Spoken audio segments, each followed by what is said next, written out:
yesterday, we know that the national, funeral was organized for our 8 countrymen who lost their lives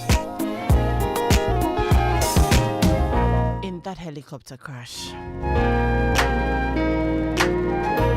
It was a really tough time, especially watching the widows and their children.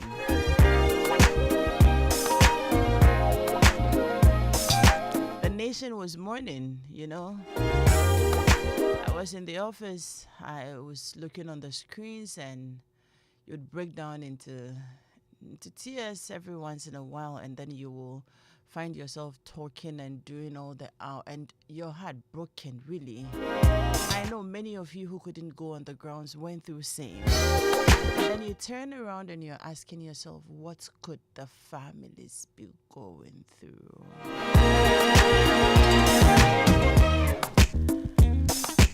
You think about them and you even grieve them more.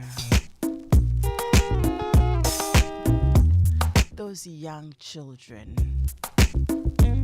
a young woman who was married for just 1 month,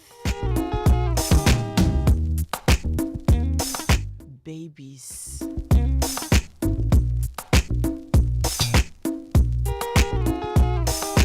a child who will grow up and be told how their father passed on. How do they even sleep?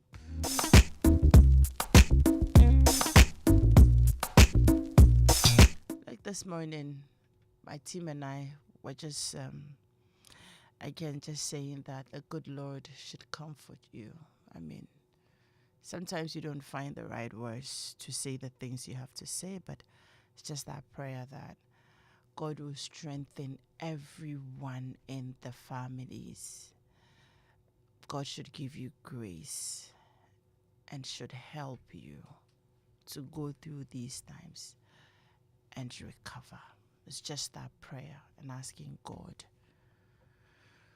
to just hold your hands. Every step you take, every thought, He should just be there because,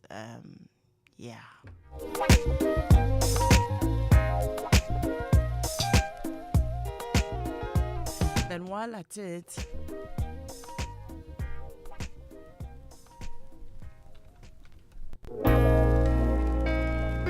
I chanced on this post on social media.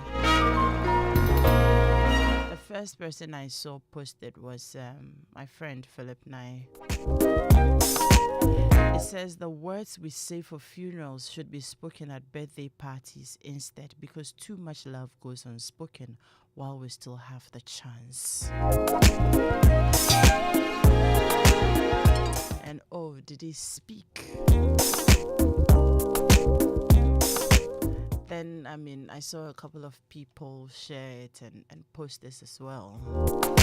And there's so much truth in it.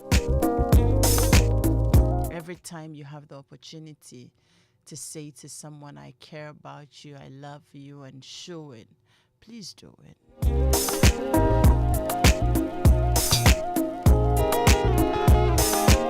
Let them know.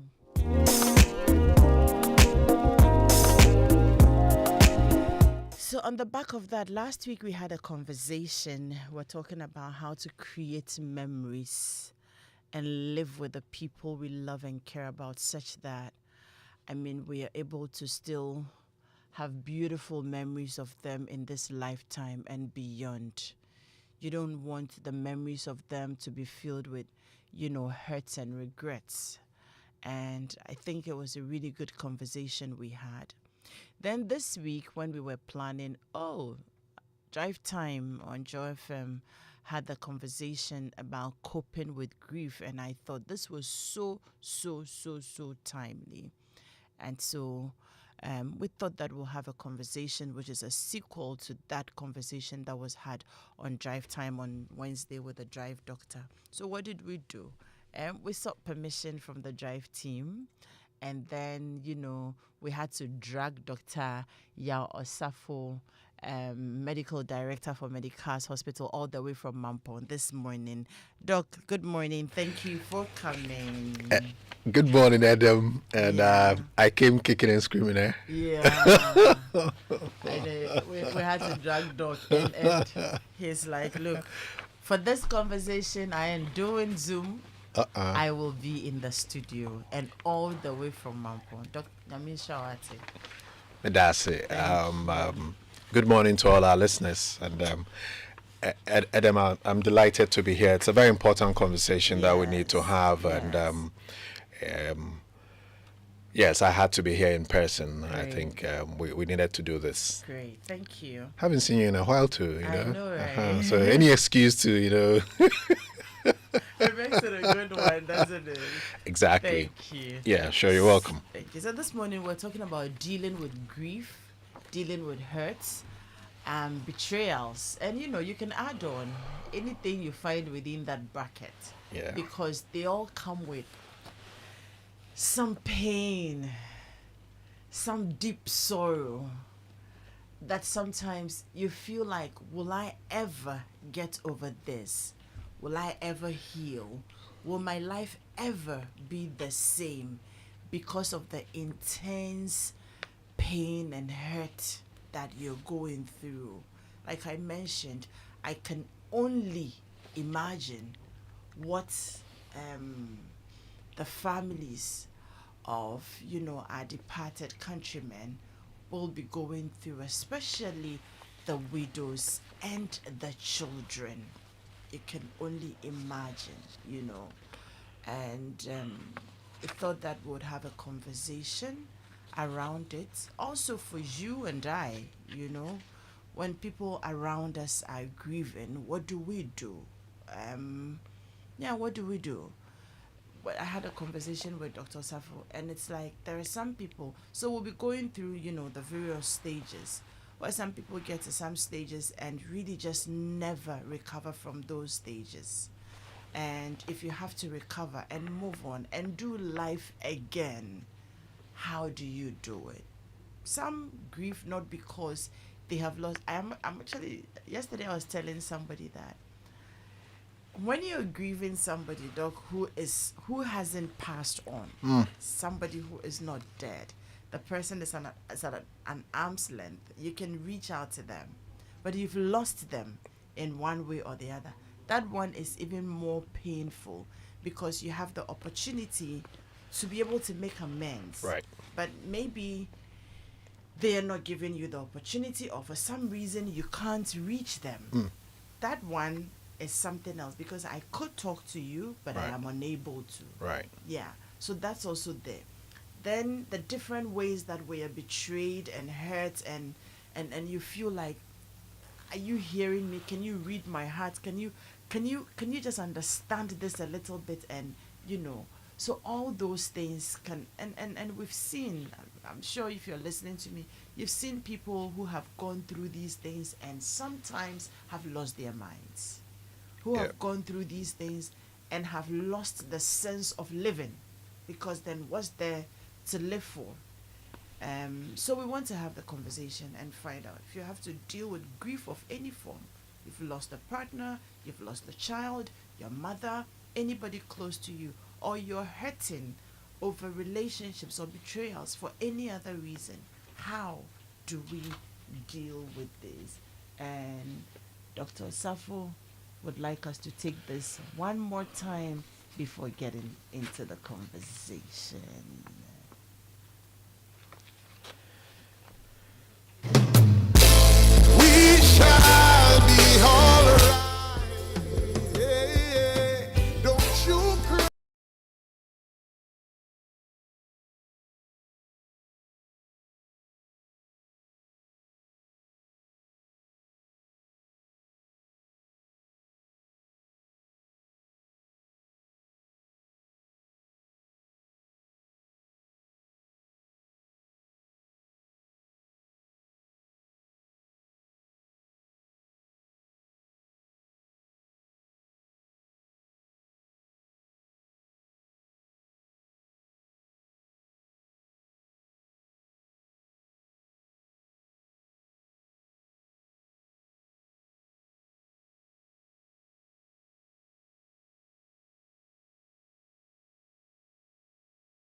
indeed.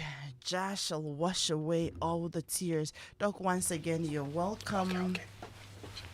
Thank you, Adam. Thank Great. you. So this morning, Glad to as be I here. mentioned, yes, we're talking about dealing with grief, hurts, and betrayals, and everything in that bracket. And my guest on the show this morning on Home Affairs is Dr. Yao Osafo. He's the drive doctor. So you hear that voice on Wednesdays on Drive Time talking about health. That's the man. He is the medical director of Medicas Hospital. Medicas currently has two big branches, one in Mampong, and then we have another one behind my house. I had to rub that in. That's it. Actually, Buchi, around on the oh, what's the name School of Junction that Enclave. Yeah. No, we have a bougie community. I want to use that one. East Legon Hills. East Yeah, Legon the Hills. East Legon Hills branch. Exactly. Serving that. So you see, I live close to East Legon Hills. I'm getting there. In that enclave, you know, Yeah. it's a very beautiful modern facility, and you might want to take a look at it. Come there. Those of you in that area, I mean, you're treated very well. If you go there, somebody doesn't treat you, please tell me. I'll report directly to Doc. But you will find him there, so you want to do that. And then, you know, if you live Mensa towards those areas to Mampo. But you can always book an appointment. So I'm sure I'll share the contact with you before the show is over. 0551111997. That's how you want to reach us on the show this morning. And our call, we haven't opened our lines in a very, very long time, but we shall see. 0302216541. Home Affairs is brought to us by Vitamilk, indeed a nutritious beverage that feels good anywhere, anytime. And Vitamilk, I keep saying, I can't thank you enough. Thank you so much. Thank you for banking on Home Affairs any day, anytime. Now we're getting into the conversation.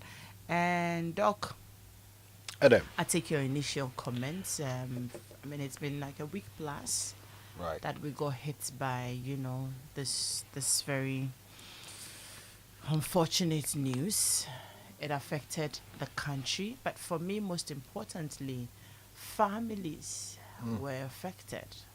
Spouses, I mean, and children, you know, very close relatives, because look at it.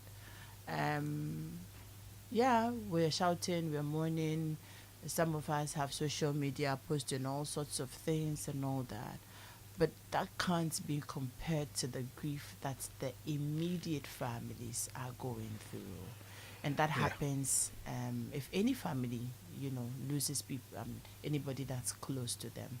So in as much as this is a conversation we are having on the back of what has happened, it's a conversation that we all need, because once we're doing life, these things, we don't Bound want to them. happen. We don't want them. We wish them away, but they're inevitable.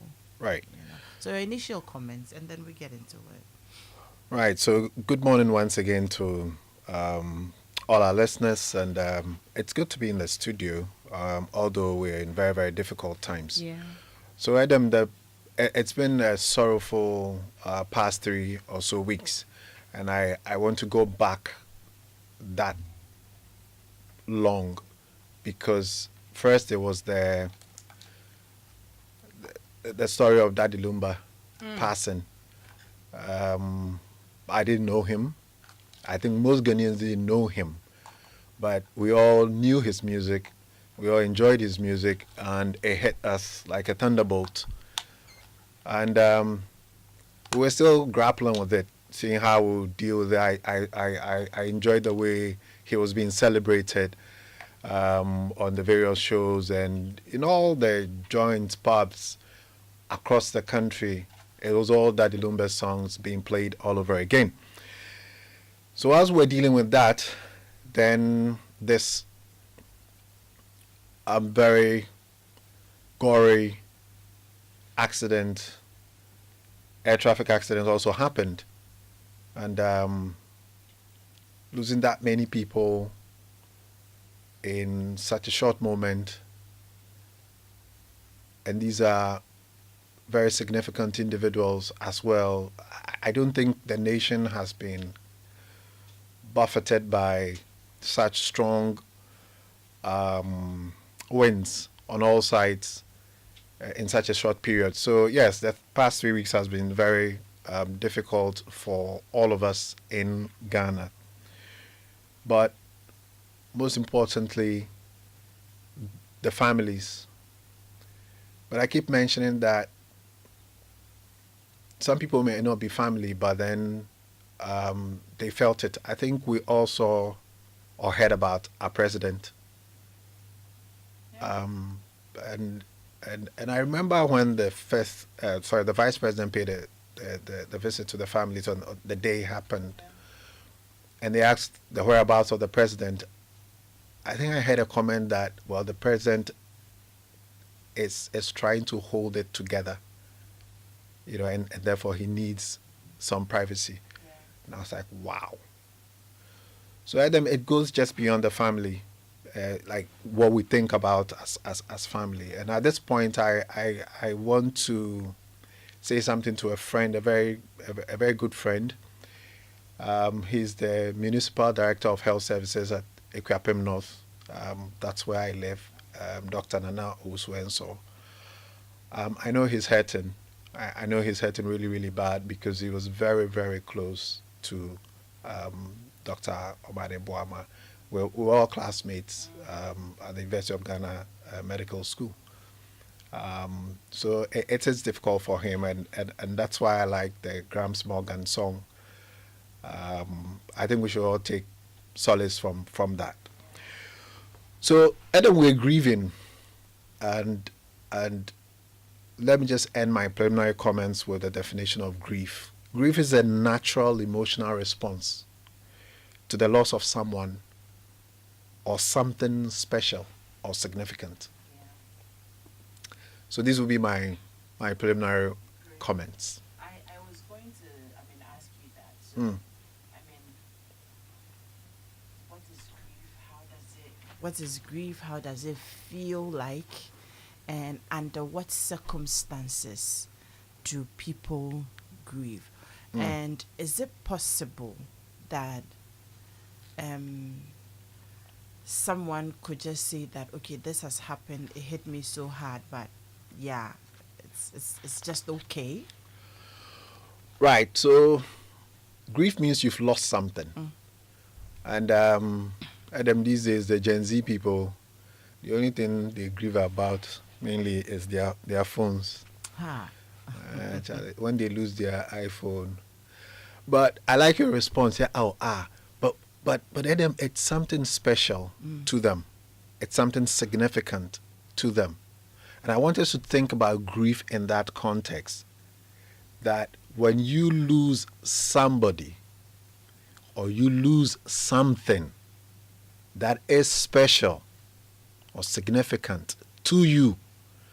So we don't have a standardized definition of it. You may say, that we know usunu. Oh yes, we individualize it. It is that person's grief. Great. So that's the first step. But Adam, when we say you lose somebody, it is not only death. Yeah. But you can lose somebody because you lost a relationship with that person. Yeah. And so if you think about broken families or homes, the man is somewhere, the woman is also somewhere, and they may be grieving. You may think they are apart or they are separated, so they are happy. They're not. Or they might not necessarily be. So that loss of a relationship, even boyfriend, girlfriend, and you lose that person, you've lost and you would grieve. But then when it comes to death, then it's at a different level altogether. Yeah. All right?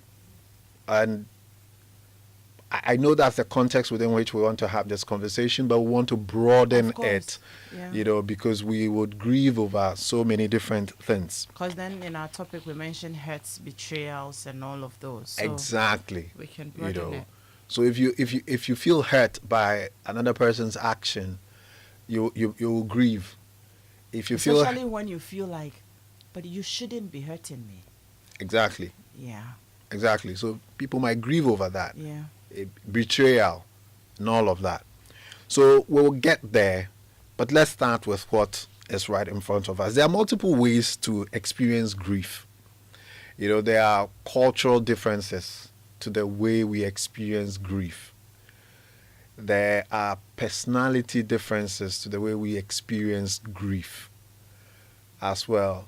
And then even past experiences will shape the way you experience current Grief. experiences or current situations. So it is not okay for us to look at people and be quote judgmental about how they're grieving or how they're experiencing it. Hey, I know we know now.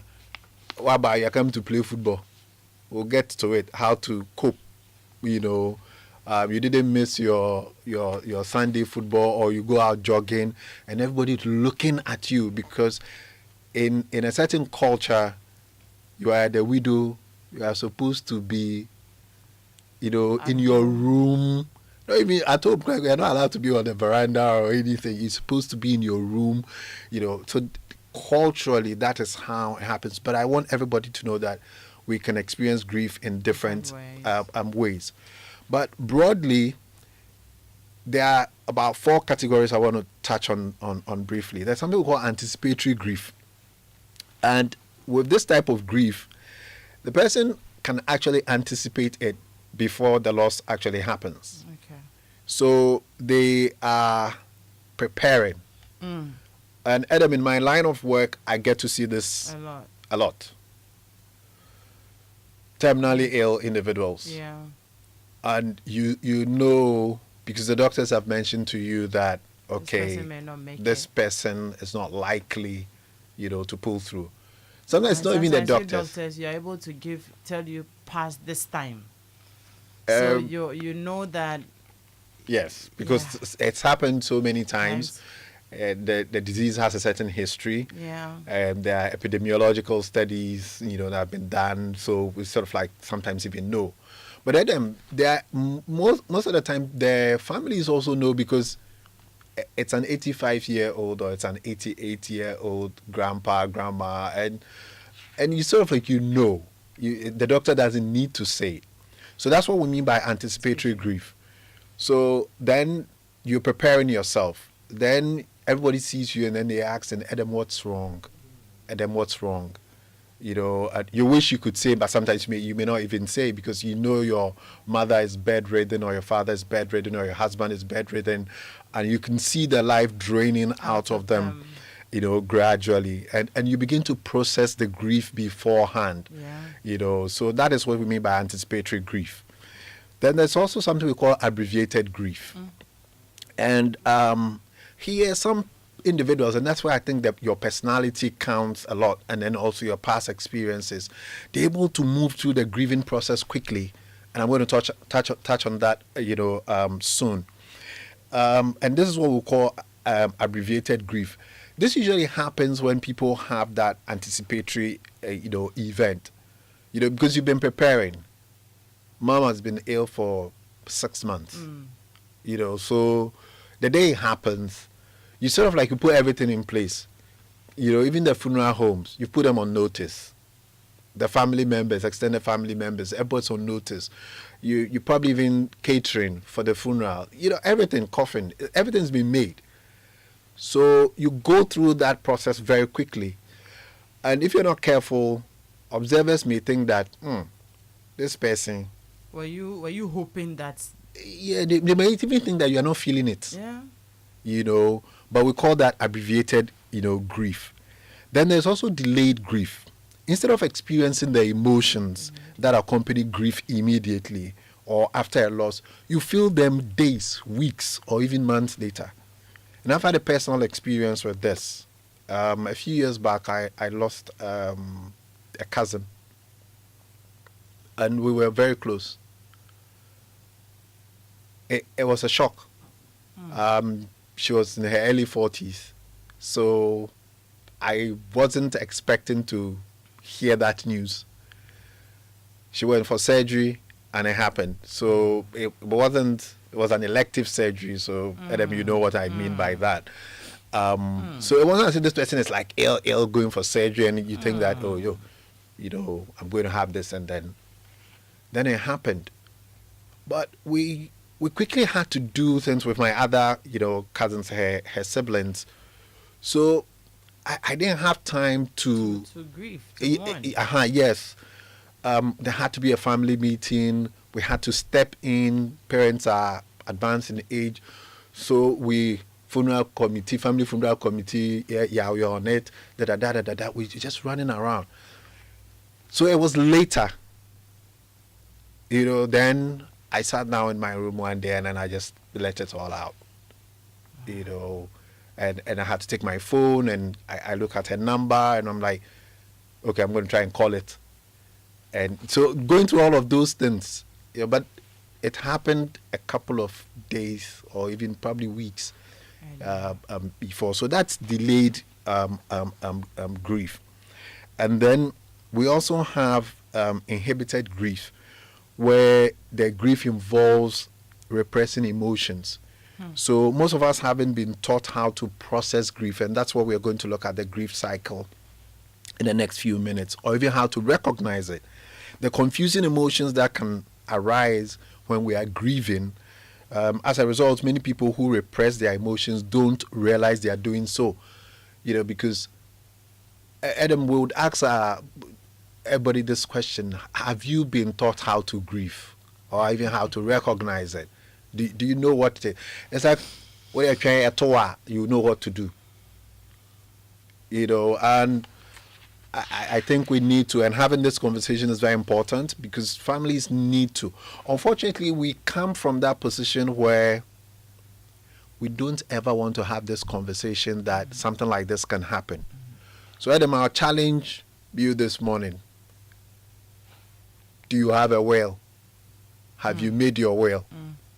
If I ask anybody who is listening to us this, I think about 90% of people would say no, they don't. Why?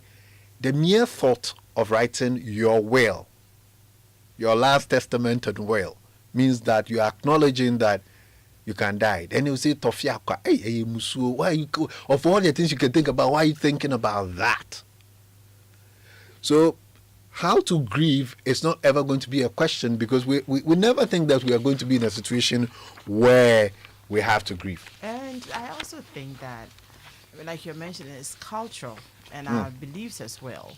I mean, why would you be thinking about that when, you need to have faith, you need to proclaim life, you need to be, you know what I mean? Until recently, I mean, a couple of years ago, but 2 or 3 years ago, I did some work with some insurance company and we did some research.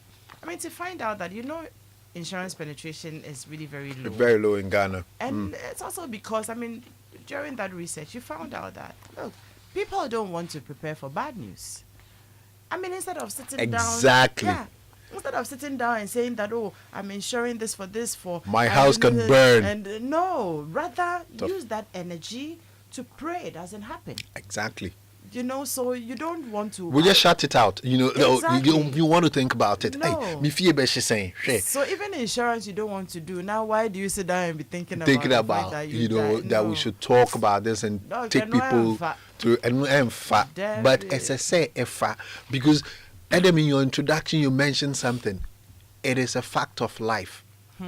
You're going to be hit with death very close home, all of us. Oh, I have. I mean, I see. Is it what you will call the cumulative? The cumulative grief. Yes, that's going to be the last thing that we're going to talk about. When you talked about the fact that your past experiences could shape how you deal with it now. Right. I lost my mom before I turned 15. Wow. And yes, and it's I mean, it's still hell. But you have had to live through life till today, doing life. 2 or 3 days ago, I was telling my colleagues back at work that there was a conversation I had with my sister, my blood sister, and she said, I'm going on a journey. When I come back, We will deal with this issue. I'll call your other siblings and we'll deal with this issue. And it was an issue that was really related to me, you know, Okay. because my mom had passed, and so yeah, Yeah. my sister went and didn't come back. She passed on the trip a day or Wow. two after. So hitting close home, Right. I have had like Mm. and several other very close experiences. Exactly. And you just wonder, how do you go through these things and still live? And that's how come, yeah, it shapes the Exactly. way. I don't have enemies. Mm-hmm. I don't hate anybody. Okay. I don't Don't hold on to grudges and No. and hate and if I am able to talk about it, I talk about it and leave it, because here's my sister saying, "Glo, Mekwaba. I will be back. When We I will get deal- back, we we will will deal deal with with this." this." And the dealing we were going to deal with, I was a teenager. It was going to be in my best interest. Right. And she goes and doesn't come Come back. back. Yeah. And I remember how she came back Wow. in a body bag. Wow. Yeah. Wow. So Wow. you've gone through it and you know how it feels. Exactly. So the last type of grief is what we call the collective grief. Most of us think grief is personal, but I think we've seen with what has happened the last 3 weeks in this country, that collective or groups can grieve too. It touches different people differently in that group. When we have, unfortunately, what happened, then we're not in a normal state anymore, and we come together, and then we can grieve as a group, and it has its benefit. So Adam, we've walked through the various categories of grief, broadly. Now, grief also goes through certain stages. When you're grieving, you cannot say enyeshe to somebody who's lost something or who's lost somebody. It is something. Yeah. So you can't use that. And that's why I like the tree expression, shedding. Almost trying to tell you to fortify yourself, because you're going to have to deal with it. You're going to have to deal with it. You're going to go through it. Every day comes with a different emotion. Different wahala, different emotion. Every day. It's a roller coaster. Yeah. You're going to go through some really bad emotions. There's nothing pleasant about it. There's nothing happy about it. So it's a shedding. You're going to fortify yourself, because the storms and the tides are raging. But you're going to go through it. But the body armor must come on, and then you fight your way through. So Adam, let's look at the stages of grief. The first stage 1, is denial. All right? Denial. Adam, when the news hits, and you were talking to me about the body bag experience, Yeah. and I'm sure you're looking at it and then you're thinking, it's not true. It's not true. It's not. That's the only thing that keeps hitting you. You deny the existence of it. So you refuse to accept the reality of the situation, and it is not that you don't understand. So denial is different than not understanding. You are there. They've probably informed you that they are bringing the coffin, or they are bringing in the body bag, or you've been invited, or they tell you, okay, the head of your company is coming to commiserate with you, so you are wearing all your black and all of that, but something keeps telling you it is not true. This can't happen. And then again, this work that I do means I have to do a lot of it, and sometimes I have to accompany people or the relatives to the morgue to do a body identification, or on the ward, the cold room, and then you have to do body identification. And I see there it says, we want you to look at the body and tell us that this is your wife, or this is your, like, confirm. Then they are telling you, hey, there be a new Kofi na da hono. This is not my Kofi. But then why are you broken? Why are you crying? Why are you falling apart? You know, they keep saying that, no, it can't be my Kofi. But they're falling apart. So that is denial. It's a defense mechanism that helps us to protect ourselves from the shock and the very upsetting hardship that we are going to face. You know, if you it's almost as if you say that it is true, then the hurt is going to go 10 times more, you know, higher. So you just want to wish it away. It's not true. The duration of all of these stages that we're going to talk about is not, you know, it's not fixed. So you don't know how long are people going to be in a denial phase. And that is when we're having the counseling sessions with them, we try and evaluate and try and find which stage in which they are. Once you're able to go through the denial stage, we expect them to go to the next stage, which is anger. And this is a stage where you are angry with everybody and everything. Yeah. You're easily irritated. You want to blame somebody for what has happened. And then, you know, the last person in the chain? God. Yeah, so let's look at the Bible. Job, the story of Job. You know, at a point, what did his friends tell him to do? Why don't you curse God and die? Curse God and die. Because at the end of it all, we think that, hey, God, look at the way I will go and sweep the church. Every Sunday without fail for the last 10 years, I've been sweeping the church. I pay my tithe. And then you allow this to happen. Then we're very angry. You're angry with the medical team because they could not save your mother. Your mother is 91 years. Yes. Is that not why people went to medical school and you read all those big fat books? You're supposed to be able to deal with it. So then that also, you know, even why did he decide to go this weekend to visit his friend in Takrady? I told him not to go, and then he went. And then the accident happened. You know, so you go through that anger phase because once you've come to accept the reality of the loss, the denial phase, you now accept it, then you experience that anger. And you're trying to look for somebody or something to blame for what has happened. It is a very natural stage to go through. And it's very important for those of us who are observing all of these things, observing somebody grieve, to sometimes, if you're a good friend and if you're a good family member, you can use yourself as a punching bag. Be that punching bag for that person. It's nothing personal. They're going to get over it. They may say some hurtful things, but be that punching bag, you know, for that person. Now, stage 3 is the bargaining phase. And this is a very interesting phase where now the anger is died down. And then they want a trade-off. God, if you can bring back this person, I'll start going to church. I'll pay my tithe. I beg you. Why don't you take me in place of my son? I'm 60 years. My child is 20. At least my boy Brani be. Let me replace my son in this coffin. The person is already gone. Oh, yes.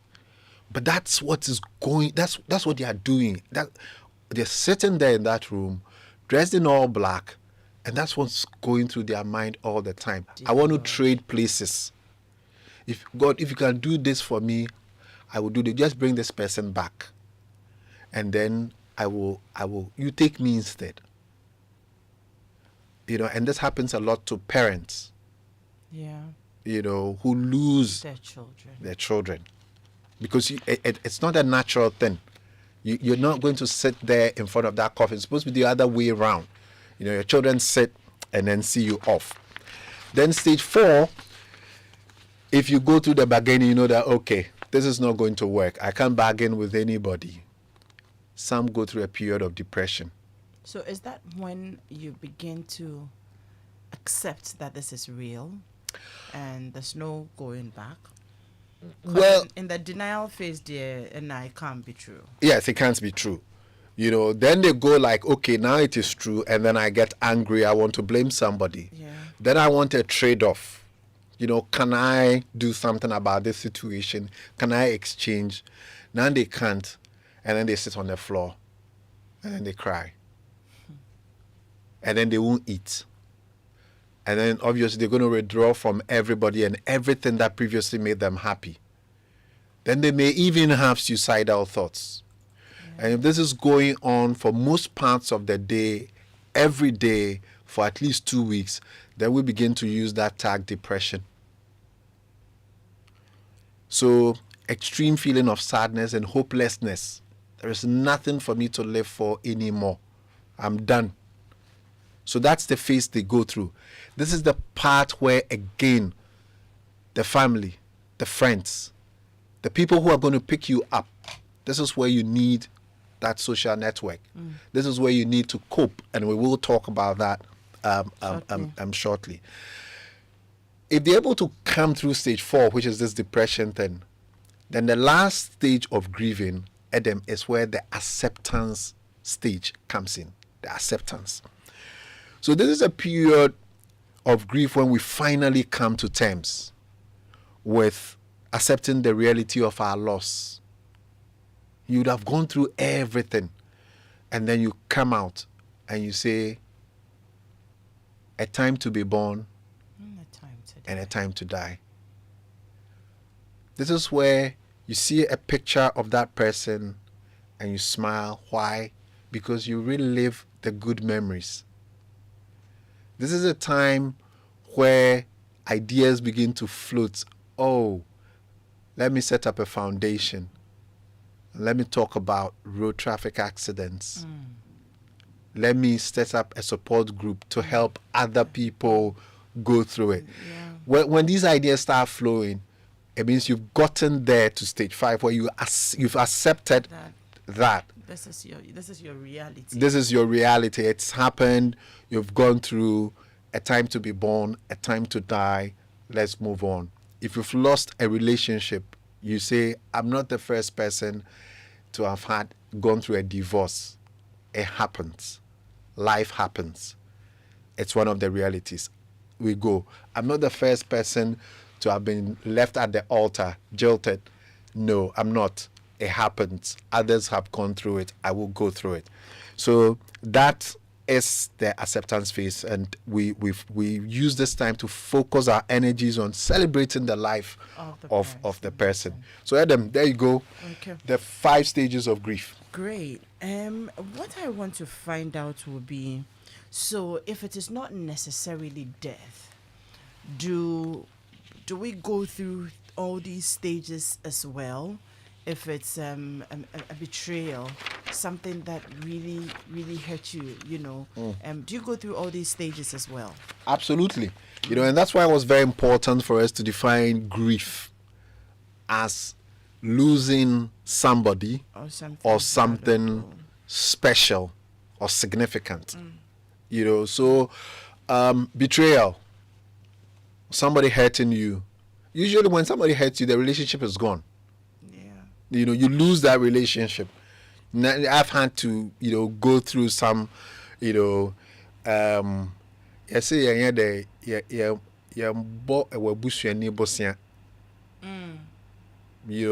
you don't loan money to a family member. Yeah, you dash them money, you gift them money. They won't pay. No, and it's not they won't pay. If they don't pay, how would you feel? So you should have a different approach to it. You should dash money that if they don't pay, won't pay you. Because there's a tendency that if they don't pay, the relationship is gone. But that person is your sibling. Blood is blood, So you don't want to ruin that relationship. Sure. So usually when people hurt you, invariably, or the matter is not settled properly, Adam, you might lose the relationship. So this is not only about death. We're talking about grieving. And I want everybody, if you don't take anything away from our conversation today, just know that we grieve not because we have lost somebody through death, but we have lost somebody because the relationship has gone south. Or we have lost something that is significant or special to us. You know, if you situate it that way or in that context, then you would walk through that, and I'm sure everybody listening to me, it's not possible for you to have gone through life to 25, 30 years and not hurt about anything. Exactly. Great.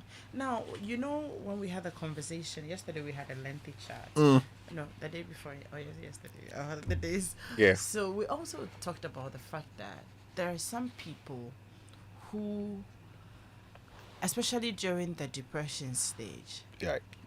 are unable to go past that stage to the point of acceptance. They remain there. People get I'd stuck. like us to talk about that a little bit. Okay. Like what will make somebody not be able to naturally progress through the stages? Right. So, Adam, what we just described is the ideal, what ought to happen. Yeah. But does that always happen? No. People get stuck. And those of us involved in counseling, whether professionally or street counseling, everybody would know that people get stuck. Adam, people can get stuck in the denial phase. Yes. They get stuck there. And they leave everything. I've seen somebody whose marital bedroom is a shrine. Oh. Everything is as it was the day he left for work and didn't come back. Jesus. The place is swept, but the shoe is put in the same position as it was. The room is a shrine now. Doesn't sleep in it, but cleans it and leaves everything as it is. It's almost as if this person's going to come back and he's going to have to, wear his shoes and wear his clothes again. And this is a probably like 50-something, 60-something-year-old woman. So it was people can get stuck in the different stages. Here, your personality matters a lot. Personality matters. So there are personality differences.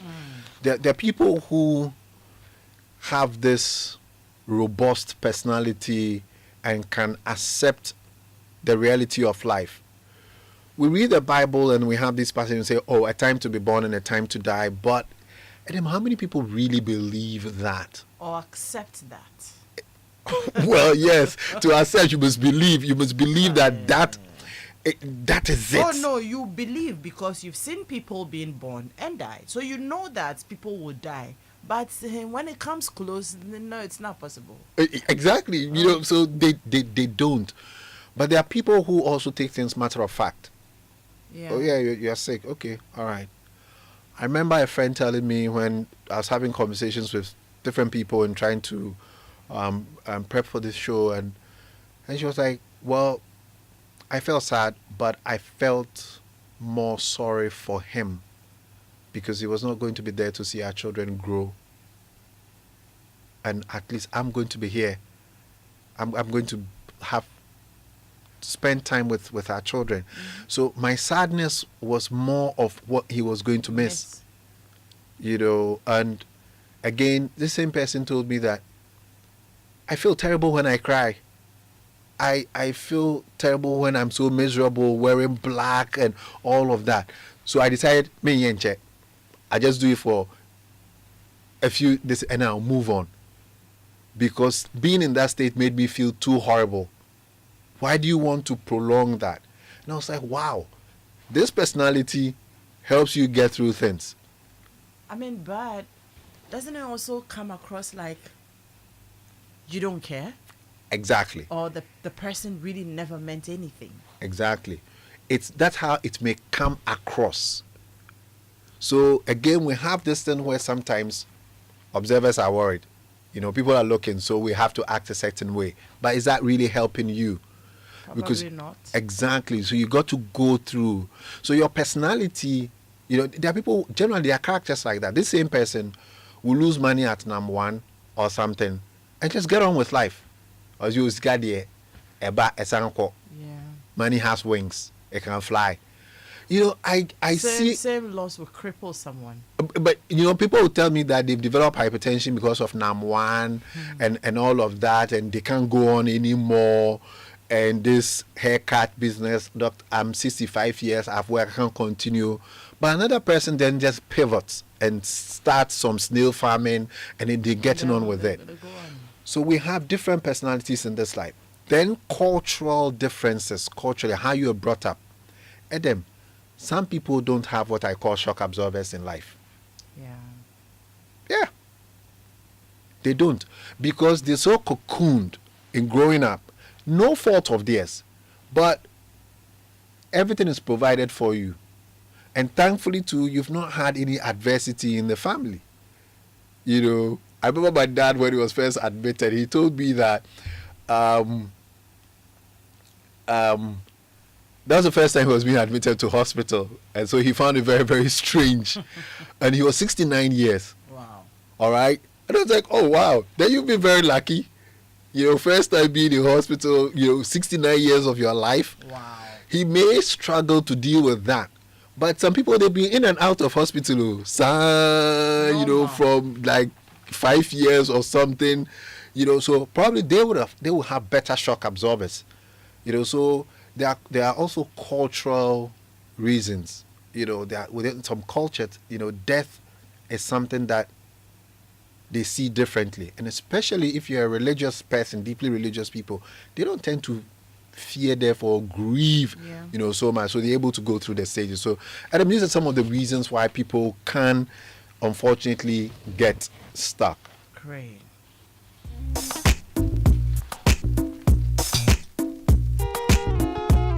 Are you just joining us?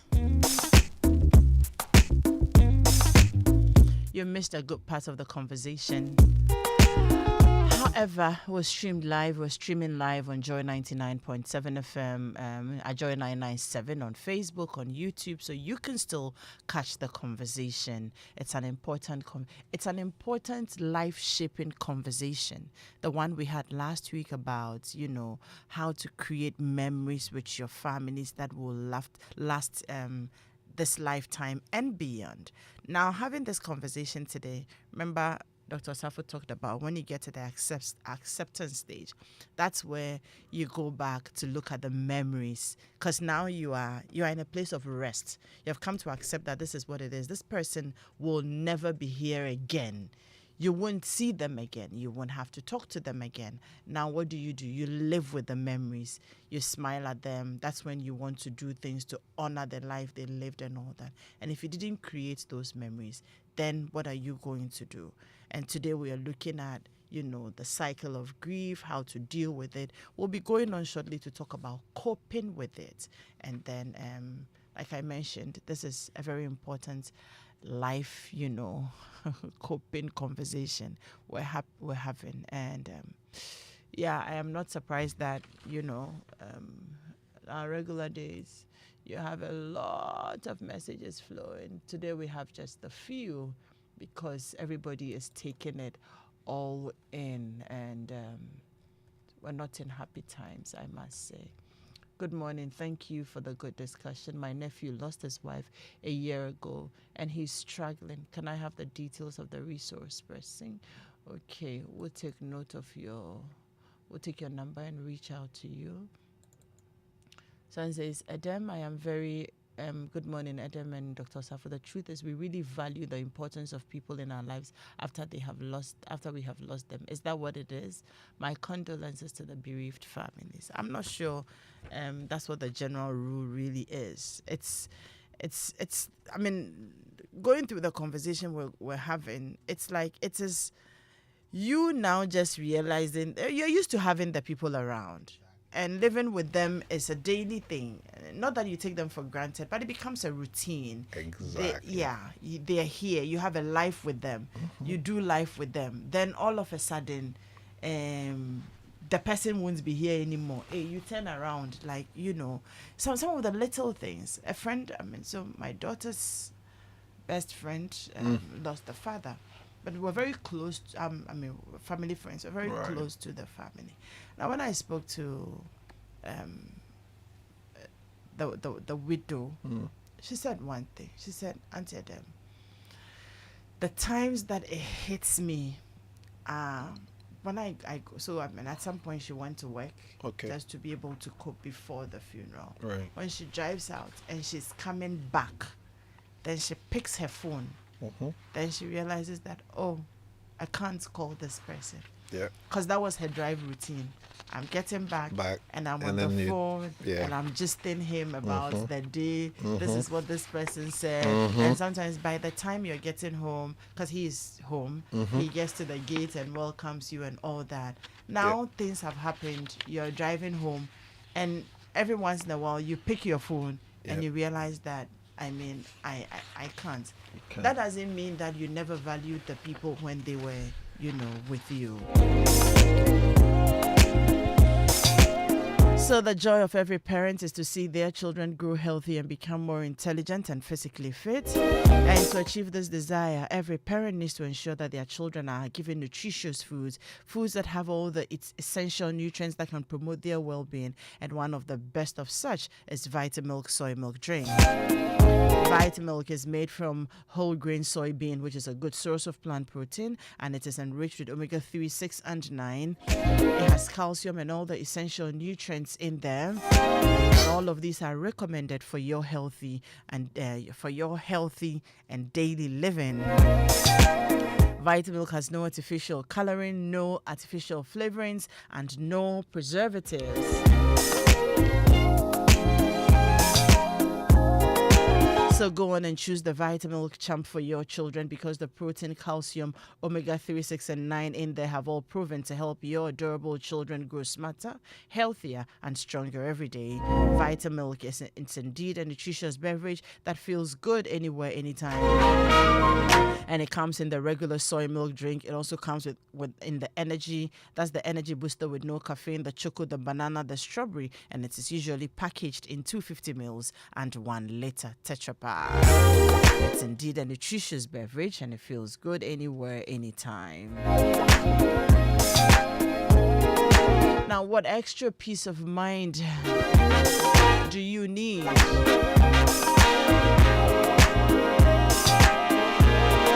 Well, if you're looking for all that peace of mind for you and your family, I recommend Glyco. Enidaso for you. Get more Enidaso from Glyco Life, a life insurance plan that truly delivers. Enjoy free e-health services, a guaranteed death benefit for your loved ones, and a permanent disability benefit that supports you through life's unexpected challenges. It's simple, it's secure, and just a dial away. The dial is *765#, and that's all you need to sign up. *765#. That's all you need to sign up. Glyco will cushion you for life.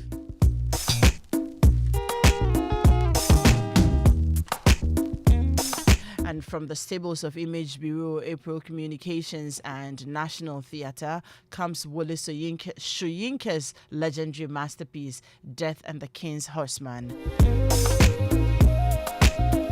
Prepare to witness Elishin Oba, the King's Horseman, torn between a secret tradition and worldly desire.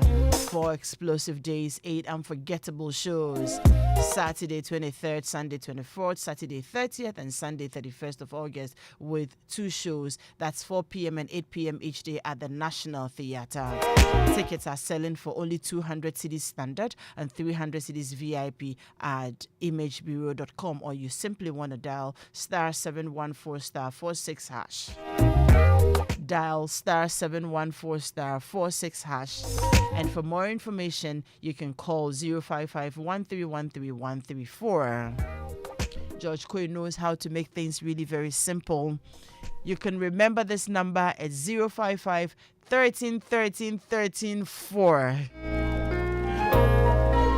Death and the King's Horseman is supported by Joy FM, Knee Plants Car Rentals, and Ghana Tourism Authority.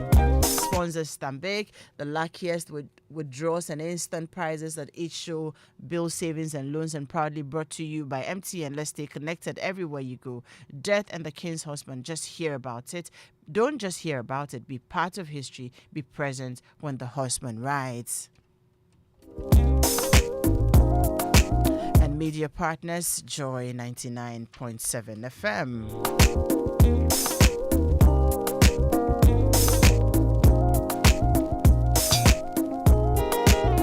I cannot say this enough. Once again, the joy of every parent is to see their children grow healthy, become more intelligent and physically fit. And all you need to do this is Vitamilk soy milk drink. It is made from whole grain soybean, which is a good source of plant protein. It is enriched with omega-3, 6, and 9. It has calcium and has all the other essential nutrients that are recommended for your daily and healthy living. It has no colorings, no artificial flavorings, and no preservatives. So go on, I recommend the Vitamilk Champ for your children because the protein, the calcium, omega-3, 6, and 9 have all proven to help your adorable children grow smarter, healthier, and stronger every day. Vitamilk also comes in its regular soy milk drink. You can also have it in the energy booster with no caffeine, the choco, the banana, the strawberry, packaged in 250 ml and 1 liter Tetra Pak. Vitamilk is indeed a nutritious beverage that feels good anywhere, anytime.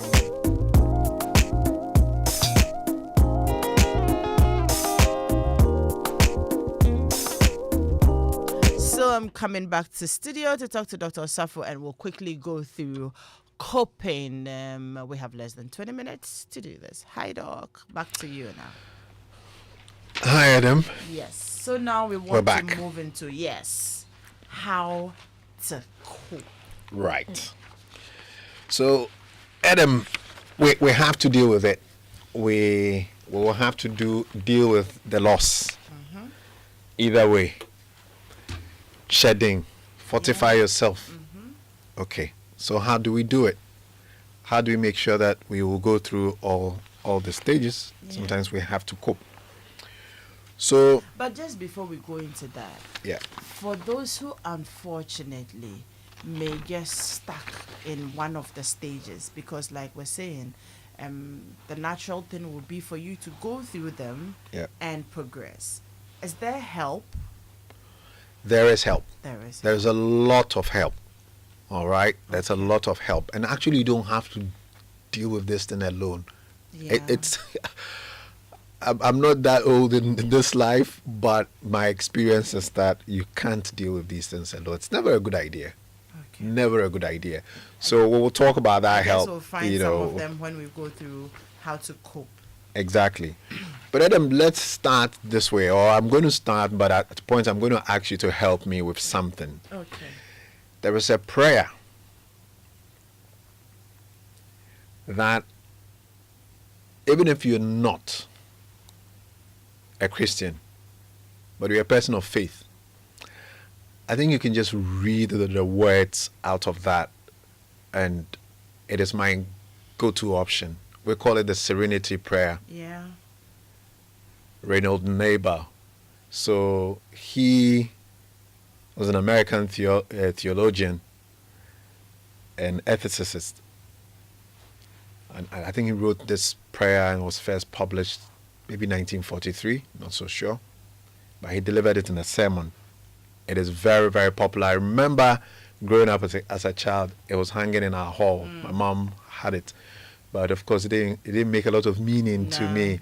But when I started practicing as a physician, it's been good.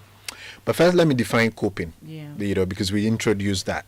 Coping is defined as the thoughts and behaviors that we mobilize to manage internal and external stressful situations. Thoughts and behaviors that we mobilize to manage internal and external stressful situations, or simply strategies that individuals use to manage stress. Right.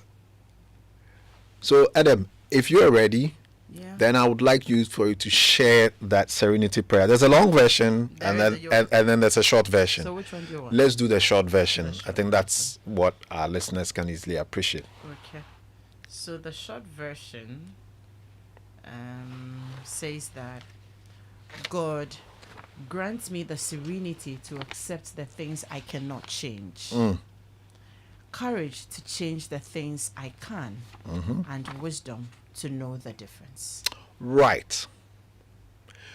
So the serenity prayer is an invocation by the petitioner for wisdom to understand the difference between circumstances or things that they can and they cannot change. Yeah. The petitioner is asking for courage to take action in the case of the former, meaning the things that they can change, and then also the serenity to accept in the case of the latter, the things that they cannot change.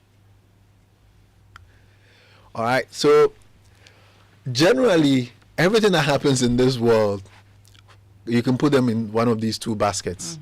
Things you can change, and then things you cannot change. Yeah. The beauty of this prayer is in its simplicity. All right, it's in its simplicity. So that is the context within which I want us to have this. So now we're going to look at the coping. They're about, broadly four categories. Okay. In terms of the strategy. The first one is a problem-focused strategy. Okay. All right, and here we want to address the problem that is causing us the distress. All right, so if it's the hurt, if it's the betrayal, you want to deal with it head on. Okay.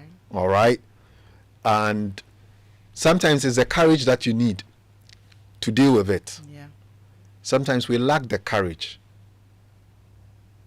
So I like the intro that Samson always plays. Asemye deka, hinabeka, waru. The courage to sometimes deal with that. The second strategy is emotion focused. Here we aim to reduce the negative emotions associated with the problem. So there is a problem, and it is generating a lot of negative emotions, and you want to find a way of reducing those negative emotions and turning them into something else.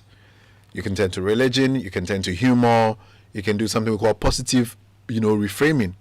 All right. Then the third strategy is meaning focused. All right. Where in this instance, Adam, you try and find meaning in that very bizarre, that very hurtful, that very tragic situation.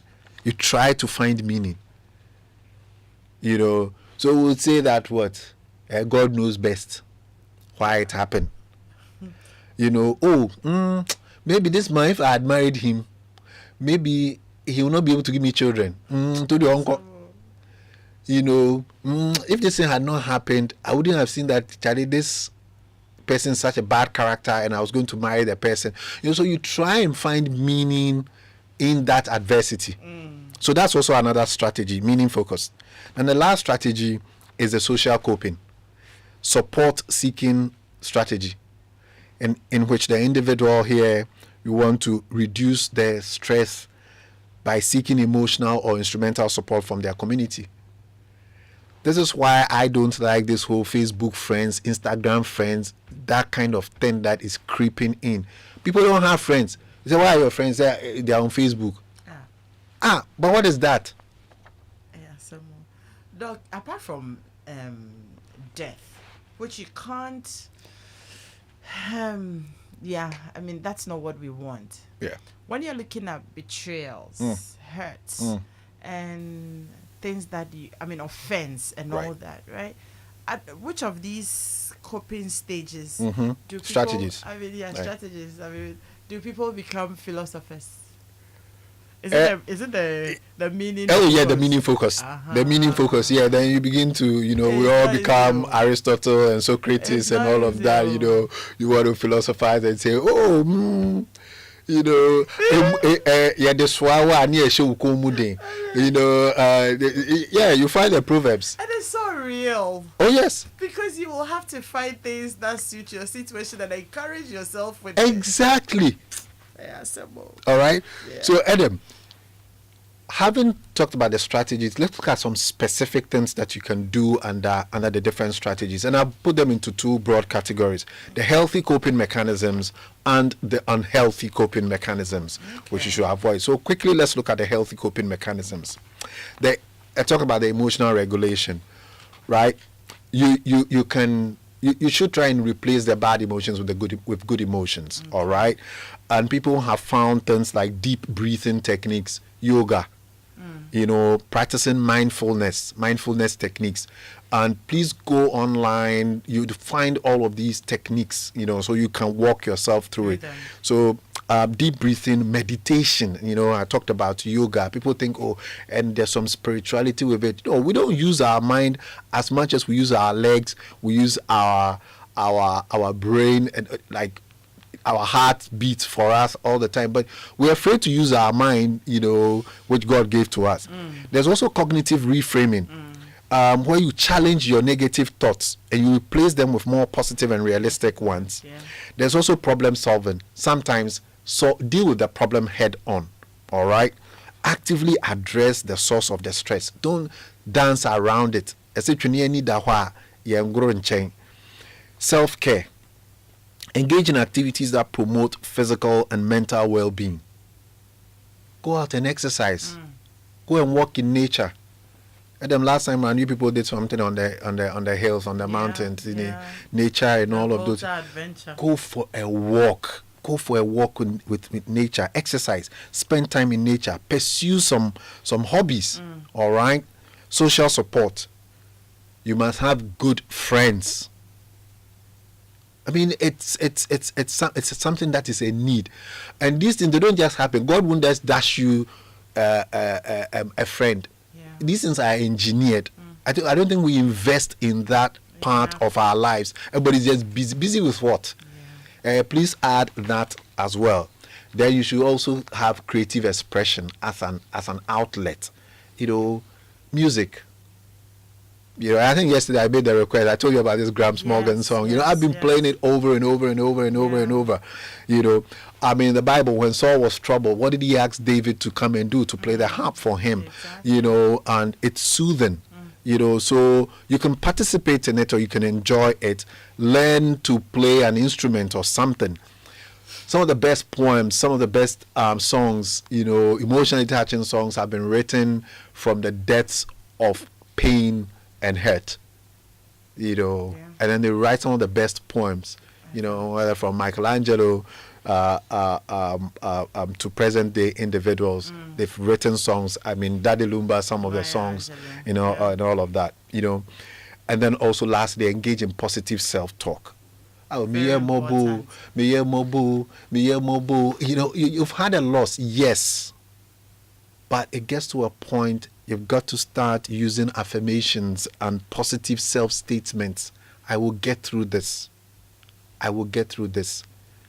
God shall wash away the tears. The storms and the tides are raging, but we will survive. I will make it. Great. It will be well. So these are the healthy ones. But the unhealthy ones that I want us to avoid, substance abuse. Substance abuse. It's so easy for you to jump into alcohol, smoking, or something else to numb your pain, but we shouldn't do that. It's very unhealthy. And then emotional eating, using food to cope with emotions, not good, but it is very tempting. Somebody was telling me I was crying in my beer. I was like, what's that? I was like, yeah, I went to the pub, I bought big lager beer, sitting there, and then the tears, I'm just drinking and crying to it.